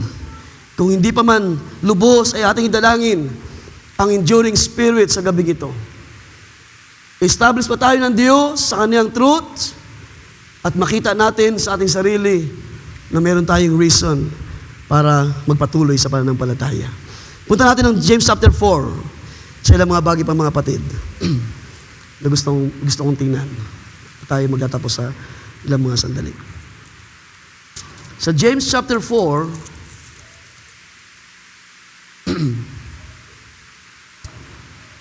verse 1. Where do wars and fights come from among you? Do they not come from your desires for pleasure that war in your members? So pinapakita dyan yung unstable or weak spirit. Kapag unstable ang ating spirito ay madali tayong magulo ng kaaway. You lust and you do not have. You murder and covet and cannot obtain. So yan yung pagkilos o paggawa ng kasalanan. You fight and war, yet you do not have because you do not ask. You ask and do not receive because you ask amiss. So meron daw tayong mga kailangan na hindi maayos at namimiss natin yung tama na paghingi sa Diyos. That you may spend it on your pleasures. Adulterers and adulterers, sabi dyan, do you not know that friendship with the world is enmity with God? Whoever therefore wants to be a friend of the world makes himself an enemy of God. Or do you think that the scripture says in vain that Spirit who dwells in us yearns jealously? So pinapakita dyan yung Espiritu ng Diyos na nasa atin. Ito ba'y nagdadala sa atin sa paninibugho? But He gives more grace. Therefore He says, God resists the proud but gives grace to the humble. Therefore submit to God, resist the devil, and he will flee from you. Draw near to God, and He will draw near to you. Cleanse your hands, you sinners, and purify your hearts, you double-minded. Lament and mourn and weep. Let your laughter be turned to mourning and your joy to gloom. Humble yourselves in the sight of the Lord, and He will lift you up. So doon sa verse 1, kung ating titingnan mga kapatid, ay pinapakita rito yung tinatawag na unstable or weak spirit. Yung lust. And that's why pabalik-balik ang kasalanan, pabalik-balik ang mga kahinaan, hindi na pagtatagumpayan because of pagiging weak in spirit. So madaling matangay ng sanlibutan. Pagdating sa verse 7, sabi dyan ni James, atin daw isubmit ang ating sarili sa Diyos. Submit therefore to God. So paano paraan? Isubmit natin ang espiritu natin sa Diyos. Idalangin natin na ito'y ibaba sa harapan ng Diyos. Idalangin natin na maging maayos ang ating espiritu sa harapan ng Diyos. Make it established, make it firm sa harapan ng Diyos. Yun yung pinapakita dyan na submitting to God. So hindi tayo nagmamalaki lagi sa ating sarili. Sa verse 8, sabi dyan, come close to God and He will come close to you. Or draw near to God and He will draw near to you. At binanggit yung cleanse your hands, you sinners, and purify your hearts, you double-minded. Ibig sabihin, mag-desire ka. Kung nakikita mo na may parang kulang sa iyo, kung nakikita mo na parang mayroong bagay na madumi sa iyo, mag-desire ka to be cleansed dahil ang Diyos ay kayang maglinis ng ating mga kaisipan, ng ating mga karumihan sa ating kaloob-looban. Exactly, yun din ang naging desire ni David. He prayed. At tayo rin naman ay manalangin sa isang pagbabago ng ating mga espiritu mula sa mahina tungo sa isang espiritu na malakas sa Diyos. At kapag ang ating mga espiritu ay firm, established, hindi mahirap sa Diyos ang kumilos, sabihin ko sa inyo mga kapatid, supernaturally, kaya ng Diyos magpakilala sa ating kalagitnaan kung mayroon tayong tama na damdamin sa harapan ng Diyos. Kung mayroon tayong tama na pagkilala, tama na appreciation sa kabutihan ng Diyos, tama na pag-adore sa Diyos, hindi yung lagi na lang tayo umaawit, salamat sa iyong biyaya, salamat sa mga ginawa mo sa akin. It's about time naman na magbalik tayo ng tama na pagkilala sa Diyos. At ang Diyos ay gagawa ng mga dakilang bagay. Ang Diyos ay magpapakilala pa sa ating kalagitnaan. Sabi diyan, draw near to God and the God of heaven will draw near sa you. Pakalinisin pa natin ang ating sarili. I-establish pa natin ang ating sarili sa salita ng Diyos. You know mga kapatid, ang isang tawag niyan, isang mainam na approach ng supplication ay ito mga kapatid, ang paghingi sa Diyos in all honesty. Kapag tayo ay mayroong kailangan, minsan dumadalangin tayo kahit hindi natin kailangan. Yung binasa natin kanina, we miss. Kapag tayo may mga prayer requests, we miss our prayers. Sometimes meron tayong mga prayer na mas inuuna natin lagi ang ating mga pangangailangan. Nakalimutan natin ang ating mga espiritu, kailangan natin i-establish sa harapan ng Diyos. Minsan mayroon tayong mga panalangin na patungkol lagi sa negosyo, trabaho, hindi mali yan. Meron tayong mga panalangin, gusto natin Panginoon, gusto kong mag-abroad, gusto kong ganito ang mangyari sa buhay ko, gusto ko ng ganito mga bagay. We miss our prayer. Nakalimutan natin, kailangan nating bumalik sa kung ano ang pinakita kay David.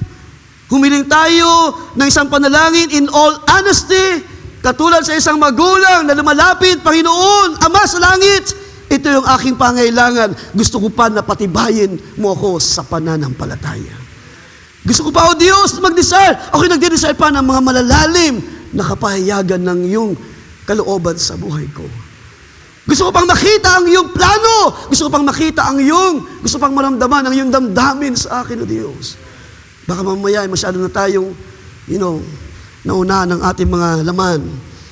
At ang Diyos pala ay nagigrieve. Ang Diyos pala ay nalulumbay sa kaniyang luklukan. So it's about time para ang ating mga espiritu ay, maging endure o magkaroon ng endurance. So magitan or yung paglapit natin sa Diyos, kapag tamang ating mga espiritu, kapag established ang ating espiritu, we can endure all things sa mga bagay na nangyari sa ating panahon. At kapag tayo ay dumalangin, din ang Diyos ay agad tumutugon sa ating mga pangailangan. Kung tayo ay pagod na sa mga kasalanan, then we can pray with supplication. Kung tayo ay pagod na sa mga bagay na nangyari sa ating panahon, then we can pray for a renewing of our spirit. Kung tayo ay pagod na sa mga kahinaan sa laman, then ask the Lord to be firm in your spirit. Hingin natin sa gabing ito ang isang malalim na dalangin sa Diyos. Now si David ay nag-desire ng truth. Mayroon isang mga magandang bagay na ginawa ang Diyos. Let's read Jeremiah 31 verse 33. Nang si David ay mag-desire ng truth, lingid sa kanyang kaalaman, pagkalipas ng mga panahon, ang Diyos ay nangusap sa bayan ng Israel, and here is His answers doon sa desire ng kanyang likod na si David. Jeremiah 31:33. For this is the covenant which I will make with the house of Israel. After those days, pagkatapos ng mga panahon na sila ay kumbaga ay malayo sa Diyos, ang sabi diyan, after those days, declares the Lord, sabi diyan, I will put my law within them and write it in their hearts. And I will be their God, and they shall be my people. Ibig sabihin, lumipas ang mga panahon, sa dalangin ng kanyang likod na si David, lingid sa kanyang kaalaman, may Diyos na pala na nagpapaplano ng mga mabubuti mga bagay sa darating. Pero kailangan lang din ma-realize ni David at mag-desire siya to be firm, his spirit. At paglipas ng mahabang panahon, ang Diyos ay nagpakilala pa, ang Diyos ay nangusap pa. This is exactly what the Lord is preparing for His people. Yung desire niya, that thou, O Lord, desired a truth, ay nagpapakilala na ng isang malalim na desire na ayaw ni David mabuhay malayo sa kalooban ng Diyos. Ayaw ni David malayo sa presensya ng Diyos. Ayaw ni David matili sa kasalanan. And that's why he desires to be firm in his spirit. At nakita niya ang Diyos ay nagdi-desire ng truth sa ating kalooban, sa ating mga kaluluwa, sa ating mga puso. At walang kamalay-malay, this is what the Lord is preparing. At yung desire ni David ay kinonfirm ng Scripture. Sabi ng Diyos, I will put my law within them and write it in their heart. Para ano? Para hindi na tayo malayo sa salita ng Diyos. Para hindi na tayo lumakad sa ating sariling kalooban. Para hindi na tayo manalangin lagi para lamang sa ating mga pangangailangan. Para tayo ay humibig sa Diyos ng higit na kailangan natin, which is yung ating pagkataong loob, payamanin ng Diyos sa pananampalataya. Sino pa sa gabi ito kung mayroong desire, may pagkauhaw? Palaguin pa tayo in wisdom. Palaguin pa ang church, palalimin pa tayo. Sabi ng Scripture, mayroong malalim na tumatawag doon sa kalaliman.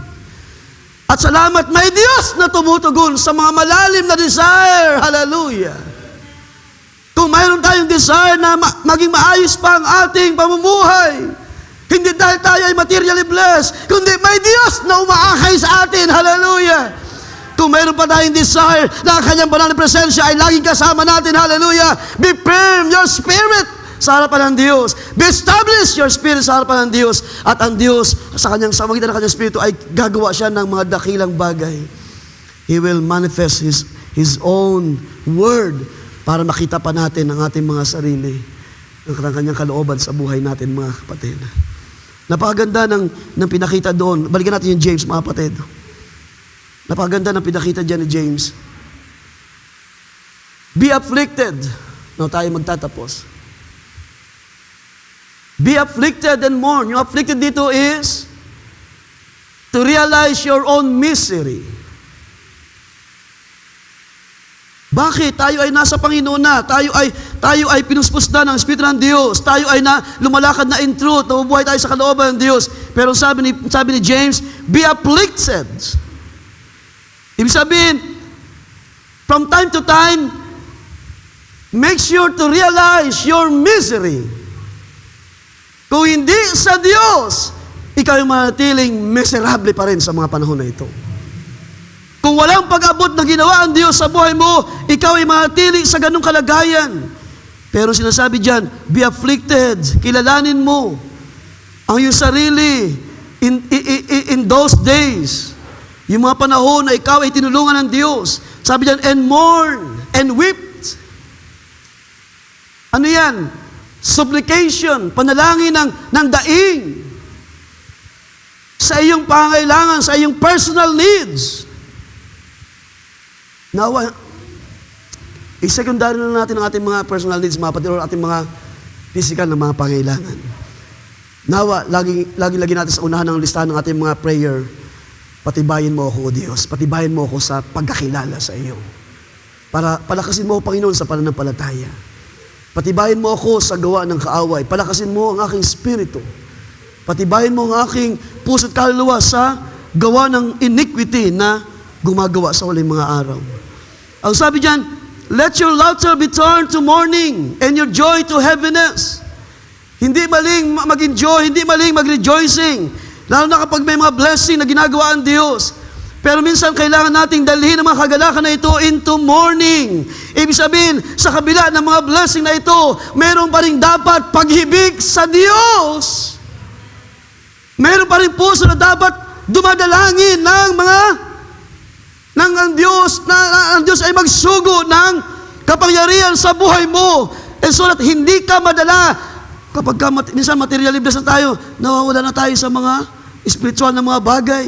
Nakakalimut tayong manalangin, nakakalimut tayong dumalo sa fellowship, nakakalimutan natin ang gawain ng Diyos, nakalimutan natin ang mga bagay ng Diyos.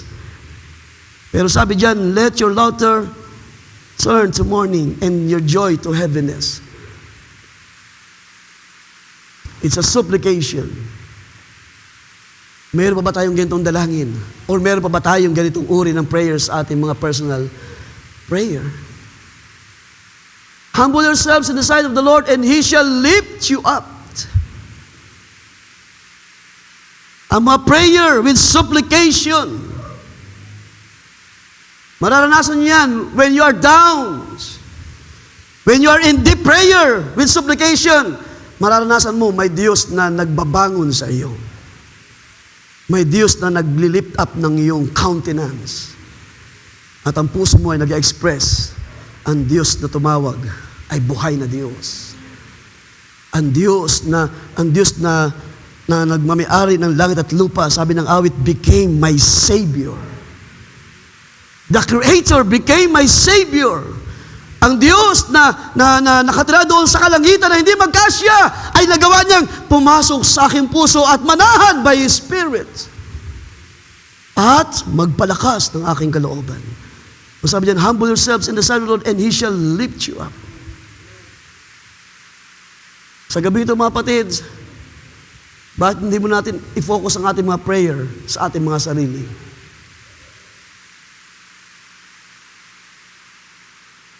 Hindi pa natin naabot ang, sabi ni Paul, na tayo ay dadali ng Diyos into perfection.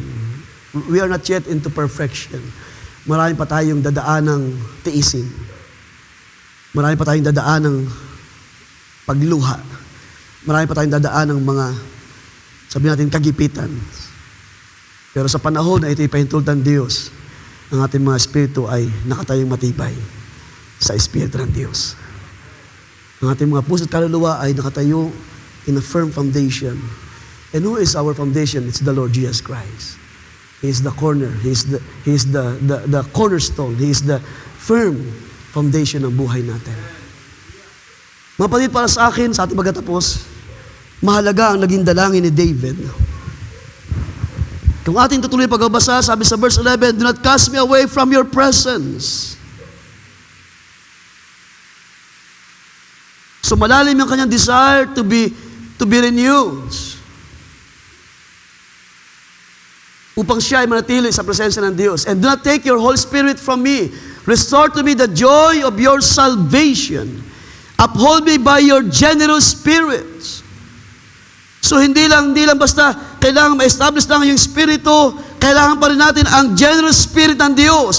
Ang mabait na espiritu ng Diyos, ang mabuting espiritu ng Diyos, ang siyang mag-aakay pa rin sa atin pabalik sa kanyang presensya. Kapag tayo ay down sa maraming mga bagay, ang Espiritu ng Diyos ang nagli-lift up sa atin para tayo itayo. Sabi diyan, O Lord, open my lips and my mouth shall show forth your praise. For you do not desire sacrifice.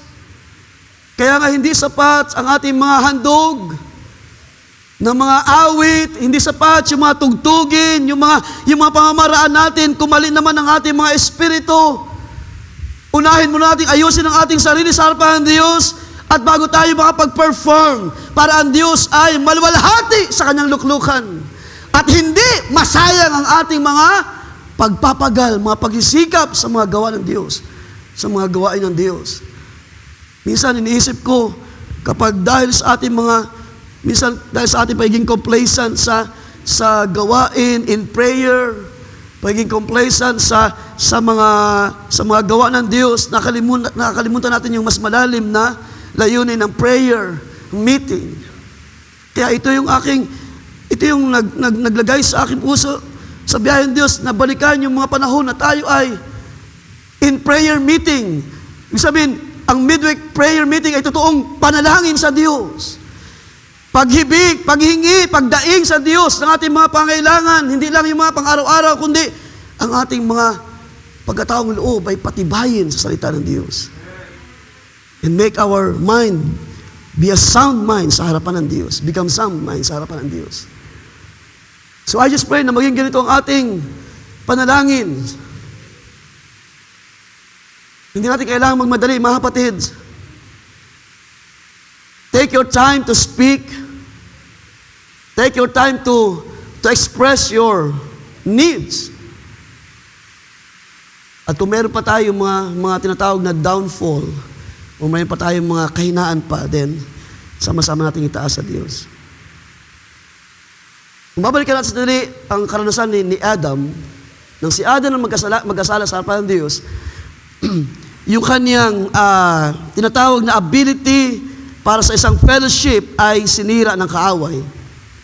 Hindi siya namatay physically, pero siya ay namatay spiritually sa harapan ng Diyos. And ever since, ang spirito ng tao ay nadala ng kasalanan na ito. Naging mababa siya sa harapan ng Diyos. Kaya nga, bago pa dumating ang salvation, bago pa dumating ang biyaya ng Diyos through Christ, ang ating mga katangian o ang ating kalagayan sa harapan ng Diyos, we are all spiritually dead. We can read it in Ephesians chapter 2, verse 1 to 5, at Colossians chapter 2, verse 13. Atin tingnan sandali itong bagay na ito. Siguro sa Colossians na lang. Colossians chapter 2. And you, being dead in your trespass and the uncircumcision of your flesh, He has made alive together with Him, having forgiven you all trespasses. So magitan ni Kristo, tayo na mga spiritually dead sa harapan ng Diyos ay ibinangon ng kapangyarihan ng Espiritu ng Diyos. At tayo na mga mahina sa Espiritu ay nagkaroon ng panibagong kalakasan. Hallelujah! Yung dalangin ni Haring David ay pinangyari ng Diyos nang si Kristo ay dumating para sa atin, nang sinugo ng Diyos ang Kristo sa buhay natin. So magitan niya, ibinangon tayo ng mga patay sa kasalanan, ay binangon tayo buhay in our spirit. So magitan ng Espiritu ng Diyos. Colossians, 2 Corinthians chapter 4, 2 Corinthians chapter 4, verse 16. Ilang mga talata na lang, mga kapatid. Ang sabi diyan, therefore we do not lose heart even though our outward man is perishing. Yet the inward man is being renewed day by day. Ito yung relasyon na ibinalik ng Diyos. Nang tayo ay sumampalataya kay Kristo, ibinalik yung tama na relasyon na kinauhawan ni David. Nung si David ay nagkasala sa Diyos, nag-desire siya. Mga kapatid, hindi mali na mag-desire pa rin tayo sa ating panahon. Kahit man tayo ay naibalik na ng Diyos sa magitan ni Kristo, pwede pa rin tayong mag-desire, manalangin, humibig sa Diyos ng ating mga pangailangan. Meron pa tayong mga trabaho na gagawin, meron pa tayong mga bagay na inihandaan Diyos sa mga panahon na darating. Maaaring ang iba dito ay pwede pang gamitin ng Diyos in His Spirit, in His strength, in His power. Mangyari na yung sinabi mangyari na yung sinabi ng prophet sa ating panahon na we will speak into existence. So gaano kadakila ang karanasan na ang iglesia ay magsasalita at pangyayarihin ng Diyos.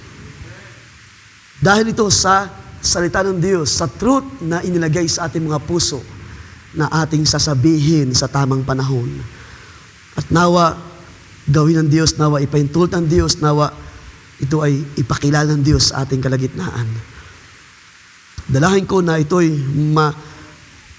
masanay tayo, ma-express ang ganitong bahagi sa ating panampalataya na kung established ng ating spirito, we can speak, we can ask the Lord.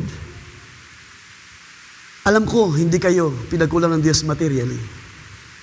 But what is lack is yung mga karanasan sa salita ng Diyos.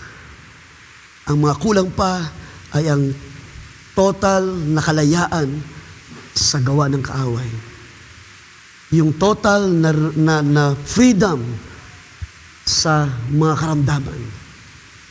Naniwala ako kapag ang Diyos ay nalugod sa ating kalagitnaan, we can ask, sabi ni Jesus, you can ask in my name, and it shall be done. Ito'y gagawin ng Diyos sa inyo. Now, talking about, talking about right in the Spirit, it means that you are relying on God's power rather than human strength. Minsan si David, nag-rely sa kanyang sariling kakayahan, pero nag-fail siya. Pero siya ay dumalang sa Diyos, pinapakita yung kanyang puso na nagde-desire. Hindi na ako magre-rely sa aking sariling kalakasan. Ang aking dalangin ay ang kalakasan ng Diyos ang gumawa sa akin. And that's why even Paul, kahit bang sa Apostol Pablo, hindi natin mapuntahan ng mga talata. And even Paul, sabi niya, kahit man ako'y mahina, yet I am strong. Bakit niya nasabi yun? Because ang kanyang spirito, unang-una ay tama sa harapan ng Diyos, at ang Diyos, sa magitan ng kanyang spirito na nananahan, ay naging malaya ang pagkilos. Naging malakas ang kanyang paggawa. Kung meron pa ritong natatanikalaan, then ang Diyos may magagawa pa rin para ikaw ay palayain. Kung meron man tayong mga negative thoughts, kung meron pa tayong mga double thoughts or double minds sa ating mga kaisipan, it's about time, hingin natin sa Diyos, Panginoon, ako ay dumadaing, ako'y nananalangin, ako'y humihibik sa iyo. Alisin mo ang dalawang akala. Gusto kong makita ang iyong kalooban sa buhay ko. Gusto kong makita ang iyong sarili sa buhay ko. And that's what Apostle Paul means. Kanyang sinabi na si Kristo ay mabubuhay sa atin. Narito, ang mga lumang bagay ay natapos na. Narito, ang mga bagong bagay ay dumating.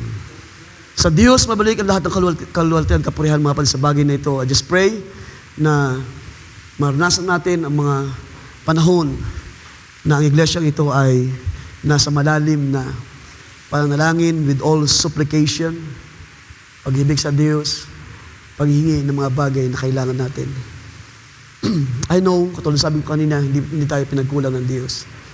Pero dalangin ko na tayo ay palakasin in our spirit and let the Spirit of God works mightily sa ating mga buhay. Tayo manalangin, O Diyos na mabuti sa lahat, Ikaw ay tunay na dakila sa buhay ng bawat isa.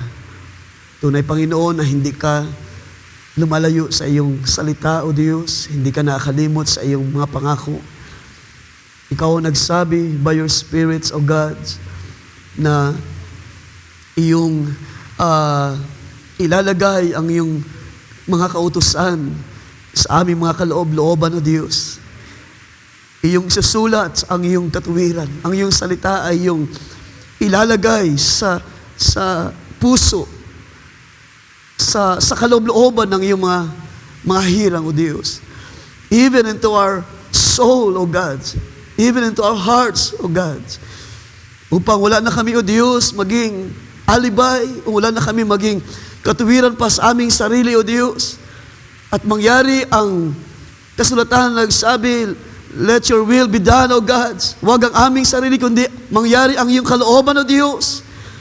Magkaroon pa kami ng malalim na pagnanasa, desire, ng tama na paghingi, O Diyos, na hindi lamang para sa aming sarili mga pangangailangan, O Diyos, kundi makita namin higit sa lahat ng aming mga pagkataong loob ay palakasin, bagamat ang aming mga outward man is perishing, yet our inner man, sa magitan ng iyong salita, ng iyong truth, ng iyong katuwiran, ay patibayin kami sa uling mga araw na ito, Diyos. Habang nandyan, kami-kabila ang mga pressures, ang mga kahirapan sa paligid, ang kawalan ng maayos na buhay ng mga tao, ang mga pag-aalinlangan ng mga tao, ang kawalan ng pag-asa ng mga karamihan, O Diyos. Narito ang iyong mga pinili before the foundation. Hallelujah! Bago pa manalangin sa libutan, ay nakita mo na ang aming mga pangailangan, O Diyos. And when we cried out, when we desired, na gawin mo ito sa amin, hindi ka, O Diyos, nagkulang. Katulad ni David when he prayed with supplication sa harapan mo, Diyos. Ibinalik mo, ipinanauli mo ang kanyang lakas, ang kanyang kaginawaan, ang kanyang kaluluwa, ang kalakasan ng kanyang espiritu, O Diyos. Inirestore mo ang kanyang kagalakan ng iyong kaligtasan. Isinauli mo, O Diyos, ang kanyang kagalakan sa iyong kabanalan, O Diyos. Kaya ito rin naman ang aming dalangin sa mga panahon na ito. Kung kami man ay mga kulang pa, kung kami man ay mga kahinaan pa, O Diyos, I pray na magpalakas ka. I pray na bumangon ka sa aming kalagitnaan. Hallelujah. Oh, katulad ng aming nabasa, you desire truths in our inward parts, O God. Dalangin namin ang aming mga kalooban ay punuin pa ng iyong salita, O Diyos. Alisin mo pa, Panginoon. Alisin mo na, O Diyos, ang mga pangangatwiran sa iyong salita. Alisin mo yung dalawang akala. Alisin mo yung pag-aalinlangan sa aming mga puso, O Diyos. Na bagamat may kahirapan sa uling mga araw, pero ang aming Diyos na tumawag sa amin ay buhay na Diyos. Siya ang Diyos ng aming mga magulang, Diyos ni Abraham, Isaac, Jacob, hallelujah. Diyos na nagsabi, I will supply your needs, hallelujah. At si Apostol Pablo ay nangusap din sa pagsasabi, hallelujah, your grace is sufficient. Hallelujah, sapat-sapat ang iyong biyaya, O Diyos, sa aming mga pangangailangan. I pray, O God, patuloy kang kumilos ng may kalakasan sa bawat isa. As we are coming to our prayer, Lord, bigyan mo kami ng maraming dahilan na ibaba pang aming sarili at dumalangin sa iyo ng aming mga pangangailangan, O Diyos. Palakasin mo ang aming mga pananampalataya. Patibayan mo kami, O Diyos, sa tama na pagkilala sa iyong kalooban sa uling mga araw na ito. As we are preparing for your appearing, Lord God, ang Panginoong Kristo Jesus na siyang mahayag sa uling mga araw. Ang sabi ng Scripture, all the eyes will see Him. Lahat ng tuhod ay luluhod, lahat ng labi ay magsasabi. And on that day, O God, ang iyong kalwalatian ay mahahayag, hindi lamang sa iyong iglesia, kundi sa buong sanlibutan. Panginoon, bigyan mo kami ng isang tiyak na pag-asa na kami ay bahagi, O Diyos, sa iyong mga pangako sa uling mga araw. Na kami ay mayroong tiyak na pag-asa na sa araw ng pag-agaw, kasama kami natatayo sa iyong harapan. Hallelujah. Katulad ng sabi ng Apostol Juan, when Christ shall appear, you shall also appear in Him, with Him in glory. Panginoong Diyos, purihin ka. Salamat sa iyong mga salita. Pagpalain pa ang iyong iglesia. Pagpalain ang kalakasan ng bawat isa. Pagpalain pa, O Diyos, ng karunungan. Pagpalain pa ng kapahayagan na mula sa iyo. And make our hearts, hallelujah, may a place of your word, O God, be a dwelling place of your truth, at maghari ka pa sa buhay ng iyong mga banal. Sa iyong lahat ay aking maingat na sinasauli sa iyong kapurihan, sa iyong kalwalatian. Kalaki pa mapasalamat, O Diyos, maging mga dalangin sa gabing ito, mamaya ng aming itataas sa iyo. Purihin ka, dakilang Diyos, sa tanging pangalan ng Panginoong Kristo Jesus. Everybody say, Amen and Amen and Amen. Ating pala